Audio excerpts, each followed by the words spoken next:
It's the Sean Widmer Podcast. It's a journal by someone that just really doesn't like to write. I am having the hardest time remembering to hit record on the video, and it's driving me crazy. Like, it should be easy. We're on, what number, what is the streak at right now? Let's start the episode with what I like doing every time I start an episode, researching on the program live. This is the 35th day in a row that you have got a podcast. Are you not entertained? You might not be. Don't answer that, actually. Don't answer that. I wanted to talk about the event I did Sunday night because it was kind of interesting. Kind of an interesting just concept. And so maybe it's not interesting at all. You can comment and let me know if it's interesting or not. I thought it was kind of interesting. Anyways, Sunday night, a band came through Lexington that as a young kid I really liked. I don't know if you had this similar experience as I did with music, but boy, oh boy, in my teenage years, it really ruled. And as I got older, I mean, I still love music, and there's still a ton of music that I listen to that can affect like my positivity towards the day. That's how I'm wired like that, and that's just what goes on with me. But I like music, and it can affect me, and it can put me in a good mood when I'm in a bad mood. So it's really cool. I can get emotional with music, thinking about things. Anyhow, that's not what this part's about. This band from the mid-'90s that I loved so much, this Christian contemporary rock band, was named Bleach. And I got a Bleach album the year it came out, 1996. The album is Space. Let me find out. Again, we love researching. What day was Bleach Space released? Let's see, we have this. Okay. It was released in October of 1996. So we were in Spokane for 1 year, during Ice Storm, in fact. But we were in Spokane for 1 year, and it happened to be that year I was in 9th grade, and I went to, I believe it was Sower Bible Bookstore, where I could get my music. And I was looking through albums, and this was a rock band. I had heard one of their songs on the radio, I believe. Something about them. I knew something about the fact they were a rock band that was good. Maybe it was just where they were displayed, and back in 96, you just took a stab at an artist. You didn't know. You couldn't stream them. So you saw their album. It was in the new rock section, and you bought it. So I bought this Bleach album, and it was like mind-blowing music to me. Coming from a household where we didn't listen to a whole lot of secular music at the Widmer household. It wasn't like hard rock. I actually had no clue. I couldn't have told you what music really my mom and dad liked growing up. But we were pretty chill Christian music in our house.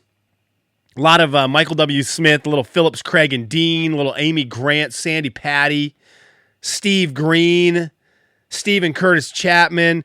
That was our go-tos around the house. BB and CeCe Winans. That was where we lived. So in my bedroom, on my Discman, on my Walkman, I had my music. And so this Bleach Space album comes out. It's hard. It's rocky. It's like a heavy sound.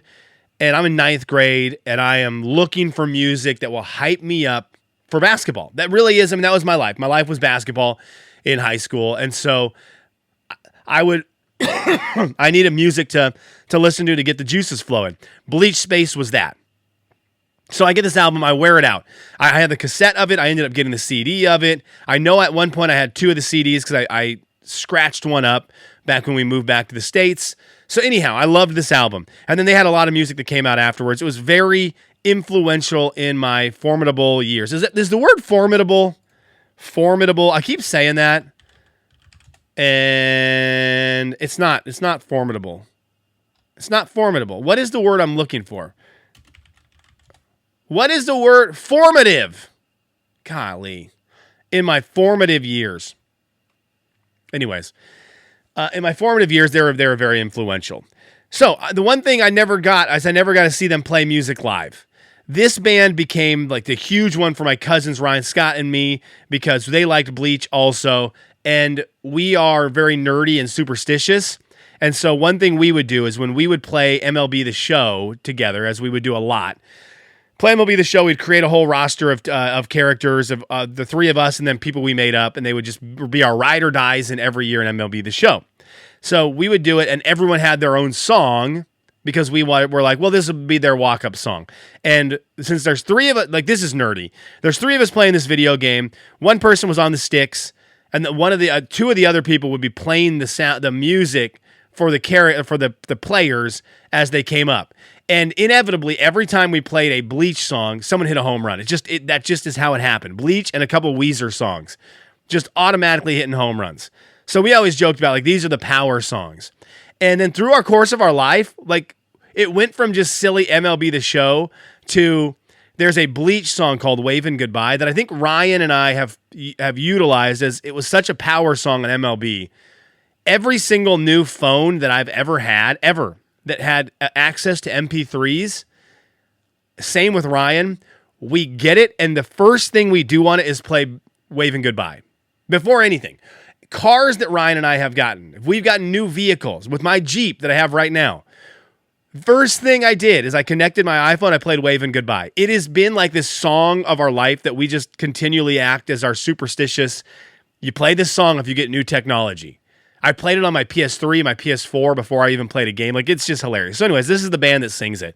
So I really like them. I found out they're coming to Lexington. I have never seen them live. I don't know if they came to Spokane at all in the years I lived there. Maybe when they first got popular in the 90s, but I didn't live in the States at the time. So in the 2000s, I don't think they ever came to Spokane while I was there. I never had a chance to see them.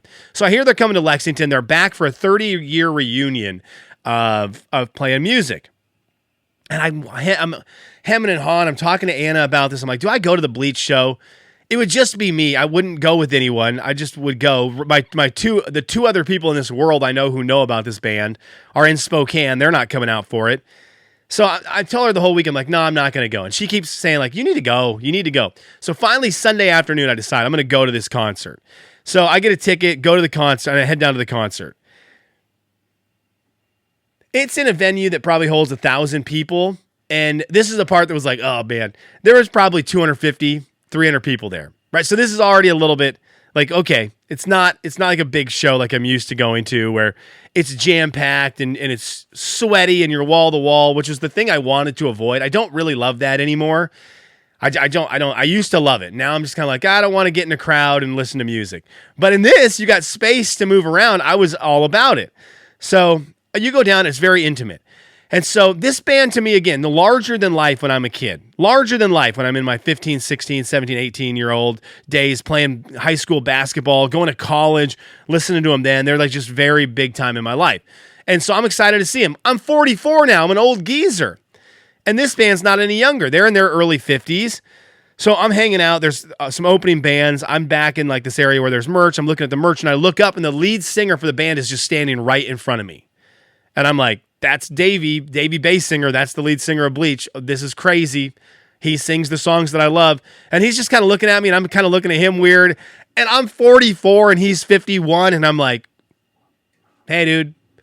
And I don't, like, we have to interact at this point. And so he's like, what's up, man? And I'm like, I guess all I really want to say is just like, thank you for great music. I listened to this in my formative years, probably said formidable, in my formative years. And it was important. It was like a soundtrack to my life. So I guess big time thank you for writing music that meant a lot to me. That was really cool. And so he was like, dude, that's awesome. That's kind of why we wrote it. You know, he kind of gives you the artist lingo of like, that's why we wrote it. We wanted it to affect people and blah, blah, blah. So I'm like, that was great. I got to interact. There's no one there and this band is older. He's like, so what are you up to? And you're like, oh, wait a second. We're about to just have a conversation because we're just hanging. And we ended up talking for like half an hour. And every 5 minutes, because I've been around people who are in the music industry with a lot of country artists who I know now how they are, having made relationships with some of them. I know that it gets tough at a concert. You're talking to so many people that you're just kind of doing, at some point you're going through the motions of like, I need to do this. These are my fans. These people spend money with me. They bought tickets. I owe them that.